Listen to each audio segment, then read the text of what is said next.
How are you doing today? I want to address an issue real quick, and it's what type of speakers, monitors you should be listening to your mix through. It can be a very complicated and very complex subject. I am not going to do a whole video series right now on transducers and speakers, but I'm going to. Right now, I just want to address some real simple things about that, because I get people and I'll listen to people about what should I listen to my mix through, which monitors should I listen to it through headphones. What should I be listening to my mix through, and what do I really need, and what should I do? Well, I figured that the basic understanding that the speaker's a transducer, and what it's trying to do is it's trying to take all the frequency content that you've recorded and push it out the speakers, however many speakers you have in your monitors or headphones or whatever. And it's pushing out a frequency response of whatever you're listening to. So when you're talking about a frequency response, you're basically talking about what frequencies are going to get pushed through. Now, when you're talking about the speaker frequency response, you're talking about a sweep of all the frequencies to see at what level that the microphone's capturing them at, correct? Well, the speaker works the same way, only in reverse. And the set of speakers could be you got woofers, mid-range, and tweeters that are helping to push out different areas of the frequency domain of your mix. Well, the biggest thing to remember is you want as flat a frequency response as possible, period. That's just without saying, from your speakers. That way you're hearing the mix how it is, not how how those speakers are set up. You want as flat a frequency response as possible. That means when you're looking at the frequency response of the speakers, you want it to be going across here as flat as possible, period. So that's very simple to understand and a very simple concept. And the other thing about speakers when you're looking at them is position. Having them at the correct head height so they're even with your ears as best as possible, and directed properly and at proper distances from you. And that take a little bit of research. There's different ways of seeing that, but most people can agree about the simple structure of speaker placement without getting too technical, unless you've got a full-blown studio that's very technical, and then in that case that you might want to hire an acoustician to really design your studio. But if you're like a lot of people, you don't have the money to do that, and you're going to research it best you can to come up as good answers as you can. So that's the other thing. But as far as speakers themselves and what you're listening to, what is happening there is, like, here's a piece of a vocal tract with the frequencies and harmonics coming out of it, that depending on the speaker's frequency response, this entire picture may change. These frequencies might be higher, this noise might be higher, these higher frequencies might be higher or lower, like that, and those are going to affect that. You're listening to earbuds, or your computer speakers, or your home stereo speakers, or your studio monitors, that if you capture that, it's going to look a little bit different, because it's almost like you've EQ'd it differently. Does that make sense? So that's a real simple concept to understand. And you can get really lost in that if you want. But when you get, like, if you're looking around on the internet and you go, okay, first of all, studio monitors. You need some studio monitors, and I recommend as flat a frequency response as possible with a full range of frequency response, so you understand that very simply. But when you're talking about what you should listen your mix through, that basically, the way that I see it is the best thing to do is to mix through your studio monitors. Get as decent a set of studio monitors with as flat a frequency response as possible that's given an accurate representation of what you're trying to mix. That way it's not being EQ'd at all by the speakers. Whatever EQ work that you do, whatever work you do in the studio, it's an exact representation of that without it altering that with its own frequency response. So understand that very simply. Second thing, I'm trying to give you just a real quick layout so it can be very simple. After that, the next thing is headphones. I do recommend, after you get done listening through your monitors and doing your mix with your monitors, that you also have a decent set of headphones for studio work. that have a good flat frequency response, that are just basically fairly decent headphones. You don't have to go and spend millions of dollars, but a fairly decent set of headphones. And listen to that also. It can change your perception a little bit. So you can hear things a little bit differently. You might hear it more acutely because it's wrapped around your head, so that you can go back, listen to your monitors again, listen to the headphones, listen to your monitors. Both of them are decent set of monitors and decent set of headphones that got a good flat frequency response, so you can get a good accurate sound of what you've done to the mix and what the mix actually sounds like, what it actually sounds like. The next thing, once you've gotten to that point, which is very simple to understand, keep it simple, stupid. The next thing is, what are people going to be listening it to? Well, the first thing they're going to be listening to, things like cheap headphones. Cheap headphones, earbuds. Earbuds is another thing. People are going to be listening to your music through earbuds. So it's a good idea to check your mix through like some cheap headphones, earbuds, things like that, especially earbuds, you know, and listen to what's going on them. You know, not a real expensive, a mid-range earbuds, you know, that most people are buying, the best sellers, all right?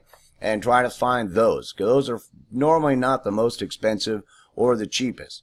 And those, you can find that those will be what most people will be listening to on their iPad or whatever, listening to your mix from. So you want to get some of those at that stage once you've done it fairly well with your monitors and your headphones, to hear what they're going to be hearing. Because you might even want to alter it a little bit if you really think it's going to be going out in mass production MP3 with earbuds everywhere and ain't never going to see anybody's monitors or headphones or home speaker system. Does that make sense?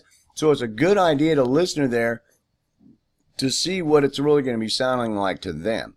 And also home speakers. If you have some home speakers, burn a copy of it real quick. Burn a copy of your mix real quick when you think you're pretty much done with it. Go listen to your home speakers. What does it sound like? How does it sound through your nice home stereo system, or your, middle of the road home stereo speaker, the best sellers?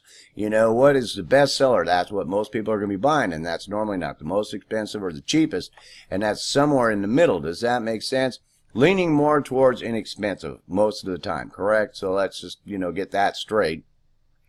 And, your $10,000 home studio speaker system, I don't know if everybody has that in their house, so you might want to think about that. And so it's like that would be the next stage, So, and computer speakers also. You want to listen to your mix through your computer speakers. What does it sound like there? The people are messing around on their computer all day, or messing around, and a lot of people be like that, and they'll be listening to their little earbuds or the home or the computer monitors. And what does it sound like through there? How does it sound? How does it sound through there? And that's kind of the approach that I try to take and try to pass on to you, because those simple things that you can go out and talk about it till dooms. For the rest of your life, you can get in arguments about what studio monitors, what headphones, what this, what that. Get a good, decent, middle-of-the-road headphones and studio monitors that aren't the most expensive, aren't the cheapest, that have a good flat frequency response, and work with those. Listen, if you got the money and you can go buy real expensive stuff, that's what you do. Do it. If you can't, you will get it done with that. And you drooling over somebody else's home stuff, their studio stuff, when you don't really need it to get done what you want to do. Listen, by the time you get done mixing that stuff, a lot of times it's going to be in their home stereo. It's going to be in their computer speakers. It's going to be in their earbuds. So, unless you're dealing with an audio file, that a lot of times all your work's not going to get reproduced with as much effort you put into it anyway. And I'm not saying doing a bad job. Don't get me wrong. I'm not saying don't do a good job. But that's a reality. So you don't go out and spend $500,000 on studio monitors. Do you know what I'm saying? So, and that's the way that I tell you to approach it, to save you a lot of headache. And that way, when you're thinking about that, it's a very simple decision. You go find out about that you go find out about those monitors and those headphones, get the information about them, a good flat frequency response, and a good, full range coverage of the audible human, hearing range. And, you're pretty good to go. And your next thing is setting it up to where, they're set where they're supposed to be. You know, they're at a good distance, they're hitting your ears right, and you know, and the same because the headphones you don't have to worry about, right? But when you start placing monitors, you got to think about that a little bit. At the correct height, at the correct distance, so you're getting a good stereo sound. Does that make sense? And really focus on that. And you'll hear what you're actually doing. You know, as quiet as you can have the room so you're not getting interference, that's all great, you know, and treating your room or whatever. But you'll find that that will help you immensely, and not being too far away from your speakers. And also remember that the other thing is they say somewhere around 85 dB is about where you want to listen to it. You know, where the volume you want to have it so that you can hear all the nuances. Because sometimes it's a little quieter, sometimes it's louder, sometimes this, sometimes it's that. Little nuances in the audio about that decibel level that you should be able to, if you're at the distance and you're about 85 dB listening to what's coming out of your speakers, that you're probably getting a pretty good hearing of the full frequency range, the nuances in it, and the actual frequency response coming back at you, and the frequency content that's in the mix. So I hope that helped a lot. You can also get on Wikipedia and look around on frequency response. There's a lot of videos on my channel about all that kind of stuff. And if you look at that series about microphones and just reverse a lot of it for speakers, because it's not capturing it, it's reproducing it. It's the same concepts going backwards. Does that make sense? In reverse. So, you know, you might want to go back and watch that video series. It'd be a lot of help. I'm going to make a series on transducers, you know, monitors, speakers, headphones, stuff like that. I haven't gotten to it yet.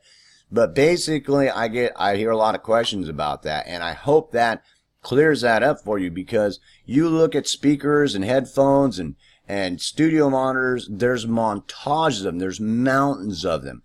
I mean, there's mountains of them. They can't all be the best monitors, all right? They just can't be. I mean, they can't all be that much better than each other or that much worse than each other, especially if they're somewhat in the same price range most of the time. And the basics that you're looking for that we've talked about is what you want to look for, and the application of where they're placed and things like that. And you'll find that a lot of it will be more in the time you spend on your mix, getting a good frequency content, rather than your speakers being the problem or your headphones being the problem, because you just did a lame job on mixing it, or you did a great job on mixing it. Does that make sense? Because of the frequency content that you accentuated or attenuated in your mix to make a good full mix that sounds correct. If that makes sense, which I hope it does. That's fairly straightforward and easy to understand. So I hope that answered a lot of that question, made it very simple, so that you don't get too wrapped up in that. If and when you have a lot of money and you want to go spend a lot of money on monitors, a lot of money on headphones, and a lot of money on all that kind of stuff, that you feel free. But I would suggest you spend a lot of time researching it and a lot of time comparing them. Does that make sense? I mean, a lot of time. If you're going to spend a lot of money, spend a lot of time before you spend a lot of money, okay? And the other thing is I suggest you spend some time researching the monitors that you think so. You will find that instead of asking Billy, Bob, and Jimmy what they're using and why they're using it differently and why they do this, I mean, I've seen guys put tape over their speakers, and I'm thinking to myself, why would he do that? What's wrong with his frequency response? Well, you know, he's trying to adjust it for something he's doing.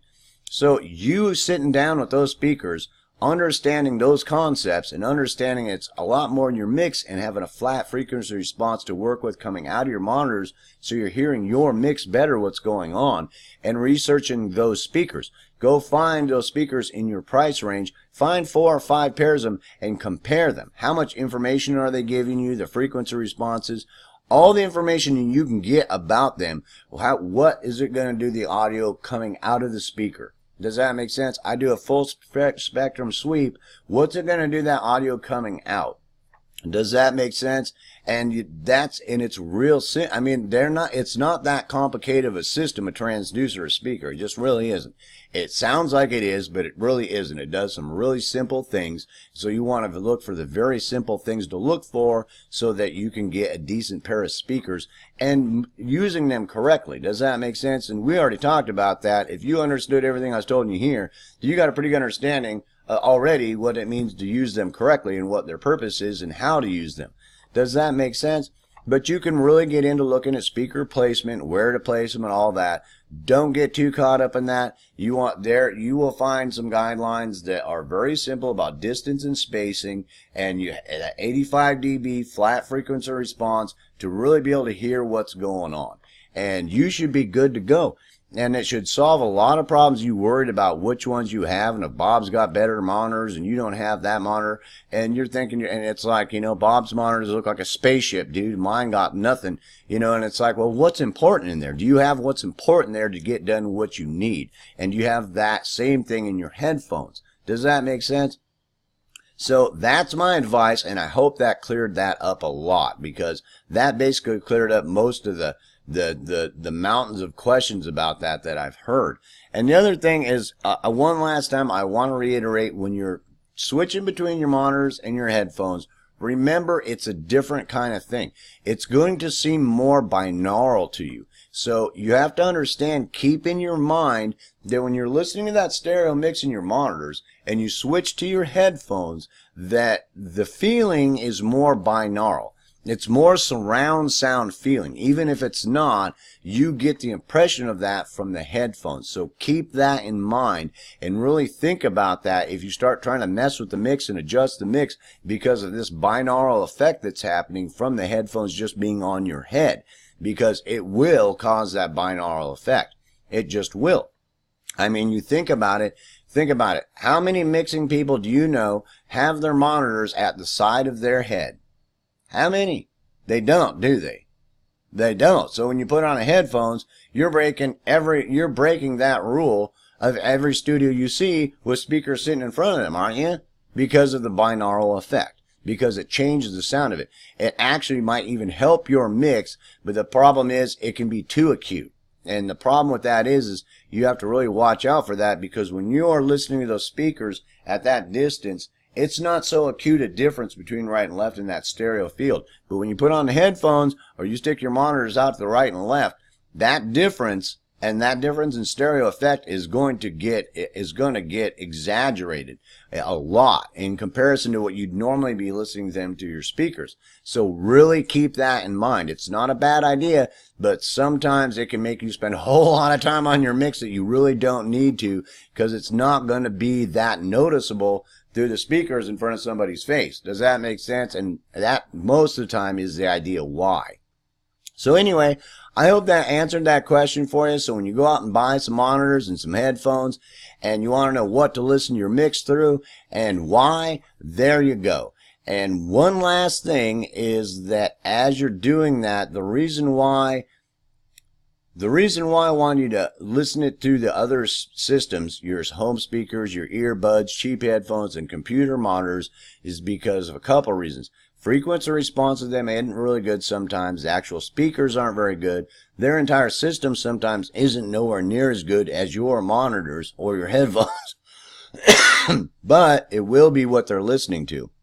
So you have to understand the degradation from the work that you've done to what it's actually going to be listening to, and what that means to your mix, and how you might want to change your mix a little bit, possibly, to better work with those systems. Change a little bit of the frequency response, meaning change the EQ work a little bit so it works better with the home speakers or the computer monitors or the earbuds, and because they don't have those really nice speakers you got in the house for monitoring audio with a cool flat frequency response, and they don't have the headphones that you have, and they don't have that knowledge to work with them. Does that make sense?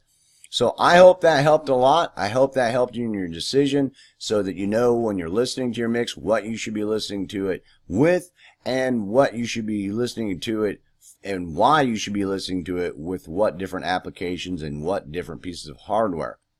So that's a very short video, and I could go on this for a long time. I'm going to do another series on transducers, speakers, headphones, all kinds of different kind of speakers, and I'll get way more in depth on it. But that should help you with that simple question, so that you don't get inundated with all that stuff and, you know, get buried in the montage of options. Peace, hope, love. Have a nice day.